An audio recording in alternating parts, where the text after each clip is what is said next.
കർക്കശമായ ABC നിയന്ത്രണം ഇല്ലാത്തതാണ് ഇപ്പോഴത്തെ പ്രശ്നം. തെരുവ് നായ്ക്കളെ നിയന്ത്രിക്കാനുള്ള ഏക മാർഗം വന്ധ്യംകരണമാണ്. തൽക്കാലത്തെ നിയമ സാഹചര്യത്തിൽ വന്ധ്യംകരണത്തിനുള്ള കേന്ദ്രത്തിന്റെ വ്യവസ്ഥകൾ കർശനമാണ്. സംസ്ഥാനങ്ങൾക്ക് പരിമിതിയുണ്ട് എന്നാണ് തദ്ദേശ മന്ത്രി MP രാജേഷ് ഇതേക്കുറിച്ച് പ്രതികരിച്ചത്.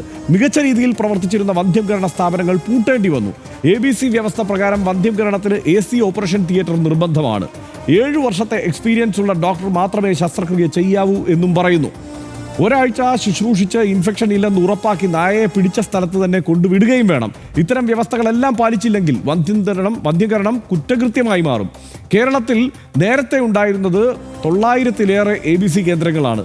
വ്യവസ്ഥകൾ പാലിച്ച് ബാക്കിയായത് വെറും 30 എണ്ണം മാത്രമാണ്. ബാക്കിയെല്ലാം പൂട്ടേണ്ടി വന്നു. National life stock census report 2019 പ്രകാരം 10,000 ആളുകൾക്ക് കേരളത്തിൽ 80 തെരുവ് നായ്ക്കൾ എന്നാണ് കണക്ക്. 10,000 ആളുകൾക്ക് കർണാടകത്തിൽ 163 തെരുവ് നായ്ക്കളാണ്. 10,000 ആളുകൾക്ക് ഗുജറാത്തിൽ 132 തെരുവ് നായ്ക്കളാണ്. 10,000 ആളുകൾക്ക് ഗോവയിൽ 183 തെരുവ് നായ്ക്കളുമുണ്ട്. അതായത് ഇത് കേരളത്തിലെ മാത്രം സ്ഥിതി അല്ല. ഇനി പട്ടികടിയുടെ കണക്കെടുത്താൽ കേരളത്തിൽ 10 ലക്ഷം ആളുകളിൽ പ്രതിവർഷം 1470 പേർക്ക് പട്ടിയുടെ കടിയേൽക്കുന്നുണ്ട്. തമിഴ്നാട്ടിൽ 10 ലക്ഷം ആളുകളിൽ പ്രതിവർഷം 2731 പേരെ പട്ടി കടിക്കുന്നു. ഗോവയിൽ 10 ലക്ഷം ആളുകളിൽ പ്രതിവർഷം 2107 പേരെ പട്ടി കടിക്കുന്നുണ്ട്. ഗുജറാത്തിൽ 10 ലക്ഷം ആളുകളിൽ പ്രതിവർഷം പട്ടികടി ഏൽക്കുന്നത് 2732 പേർക്കുമാണ്.